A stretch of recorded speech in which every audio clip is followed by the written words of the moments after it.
Halo, apa kabar? Kembali Sama-sama. bersama saya sebenarnya dan Bung Rocky Gerung. Ini balik lagi nih, Bung Rocky kemarin udah Iya, anteng-anteng di rumah, sekarang ada di jalan lagi. berapa jam dari sini? Ini ke Surabaya nih, Bung Rocky nih ya. Ya, Surabaya ini ketemu dengan seperti biasa kuliah-kuliah umum buat para mahasiswa tentang segala macam isu.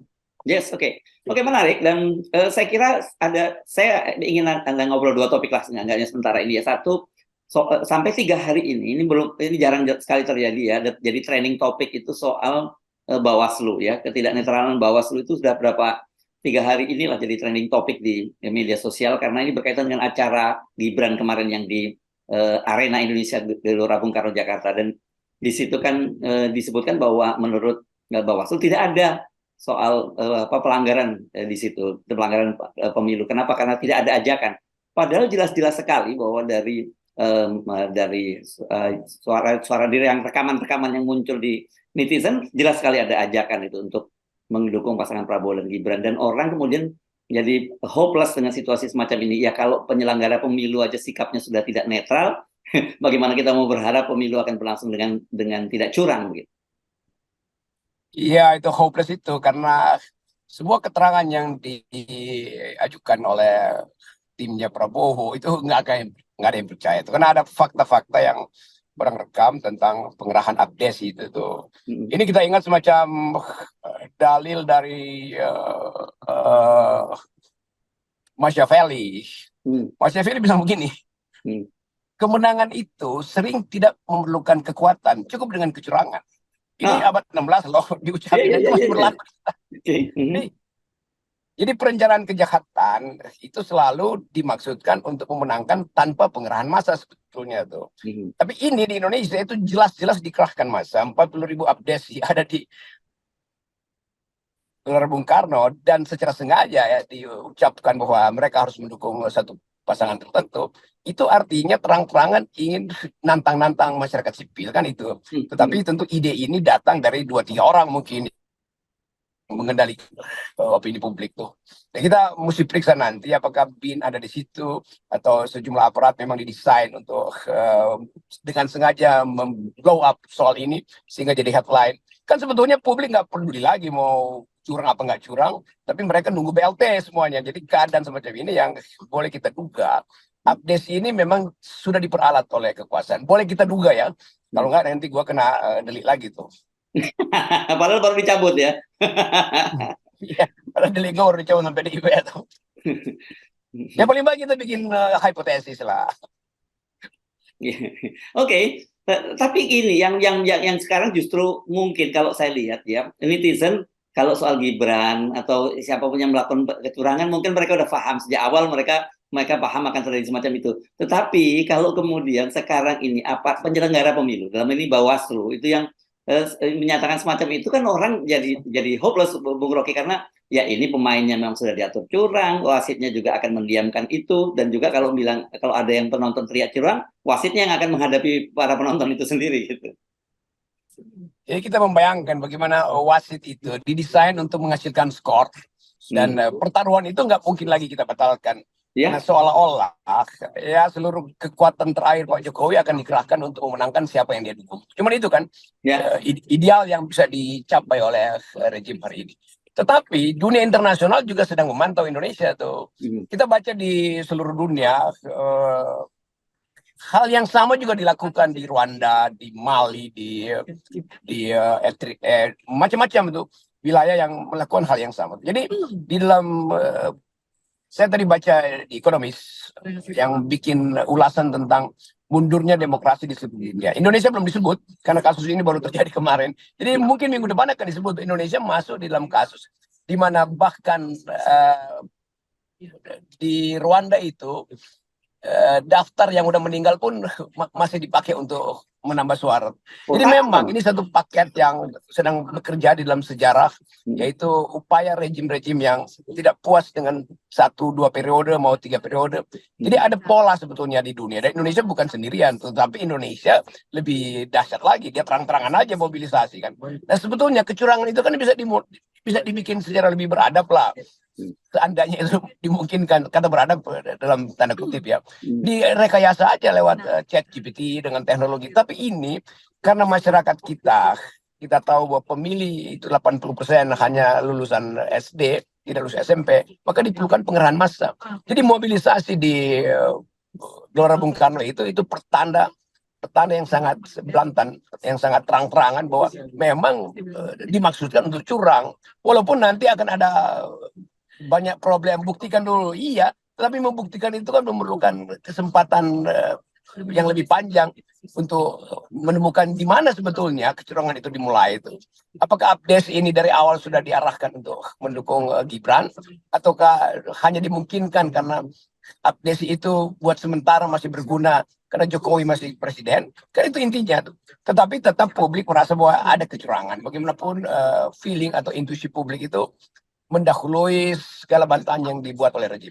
Ya, oke. Tadi kalau Anda menyebut, Anda baca ekonomis dan dibahas di Rwanda soal orang mati masuk di dalam daftar pemilih. Sebenarnya kalau dia wartawannya cukup jeli, di Indonesia itu sudah terjadi lama. Pada tahun 2019 kan juga terjadi, ada 17,5 juta DPT bodong. Sekarang ini bahkan diperkirakan, ini saya bicara dengan Agus Maksum ya, seorang ahli IT dari ITS gitu, yang waktu itu jadi timnya BPN-nya Pak Prabowo.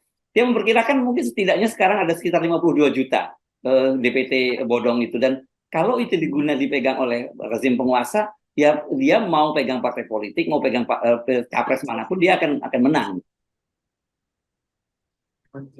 Itu soalnya di situ, bahwa sudah dikunci sebetulnya tuh. Dan itu kan misalnya Pak Prabowo menang, tetap orang anggap bahwa ada sesuatu yang tidak normal. Demikian juga kalau petarung-petarung yang lain mulai melakukan gugatan, lalu legitimasi pemilu berkurang. Minggu pertama mungkin akan ada masalah dengan Gibran karena tetap dipersoalkan terus oleh publik, lalu Pak Prabowo terganggu secara emosional atau secara rasional, kebijakan tidak bisa dimaksimalkan walaupun dia jadi presiden.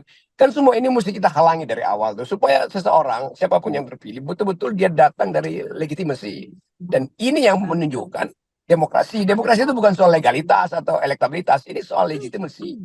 Nah, soal-soal semacam ini yang saya kira lagi dipantau oleh pemantau asing. Maka sebaiknya masyarakat sipil mendesak supaya ada pemantau asing yang sudah ada di Indonesia ketika kampanye dimulai itu, supaya kita dianggap juga beradab kalau yang mantau kita justru pemantau asing.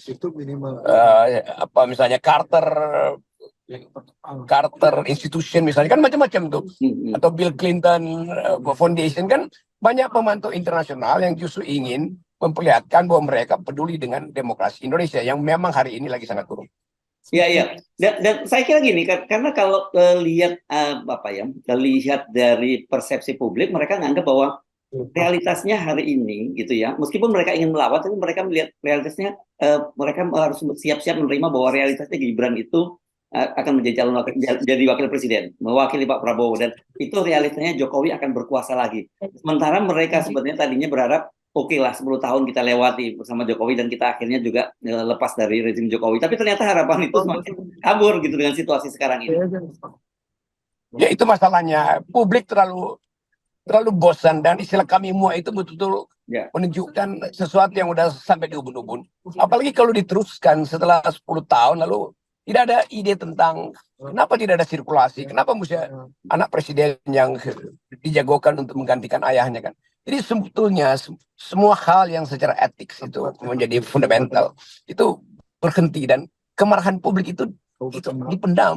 Satu waktu dia meledak di jalan. Nah ini sinyal-sinyal ini yang mulai kita baca, ketegangan di tingkat elit, mulai berantakannya koalisi, walaupun terlihat di depan mata itu diutuhkan. Nah apalagi kalau ada mobilisasi itu artinya menutupi kemungkinan ditemukannya borok-borok kecurangan, padahal mobilisasi itu sendiri udah merupakan kecurangan tertinggi. Ya, dan hari ini Pak Jokowi baru saja melantik Panglima TNI, ya. Panglima TNI ini Jenderal Agus Subianto, dan orang melihat semuanya media menyebutnya sekarang ini geng Solo di puncak kekuasaan di Pak Jokowi. Artinya Panglima TNI adalah geng Solo, Kepala Kapolri juga geng Solo, dan juga sejumlah pejabat penting lainnya. Artinya memang betul-betul Pak Jokowi itu merencanakan dengan serius untuk memperpanjang itu, dan ketika di akhir masa jabatannya dia melakukan konsolidasi kekuasaannya begitu, Bung Rocky. Jadi bayangkan seorang yang udah 9 tahun menjalankan politik sipil, akhirnya dia pergi lagi pada politik regimentasi, namanya regimentasi. Semua unsur yang bisa mendukung dia, terutama dari kawasan yang mengendalikan security, itu dia direkrut. Dan ya istilah geng Solo akhirnya disebutkan juga oleh publik tuh. Jadi ini oligarki baru, oligarki politik yang didasarkan pada circle yang paling kecil, yaitu lingkungan Pak Jokowi sendiri. Ya mereka yang pernah jadi ajudan Pak Jokowi segala macam itu. Jadi kita lihat bahwa kekuasaan Pak Jokowi justru mengecil karena akhirnya dia hanya bisa rekrut dari lingkaran paling dekat dia kan. Itu menunjukkan bahwa kind of authoritarianism lagi diupayakan oleh Jokowi, dan proto kekerasan itu sudah mulai terlihat ketika Jokowi tidak mampu lagi memperluas wilayah rekrutmennya. Ya, dan ini menarik karena memang dengan konfigurasi sekarang di DPR itu kan kita berharap akan ada terjadi perubahan yang signifikan, walaupun kita lihat sebenarnya di DPR masih saling menyandra, tapi mereka kemudian sudah ada kesepakatan untuk membentuk panja atau panitia kerja netralitas TNI dan sebagainya. Saya kira ini perlu kita dorong, dan hal yang sama juga harus dimunculkan dari masyarakat sipil. Harus ada kaukus masyarakat sipil untuk yang begini ini, Bung Rocky.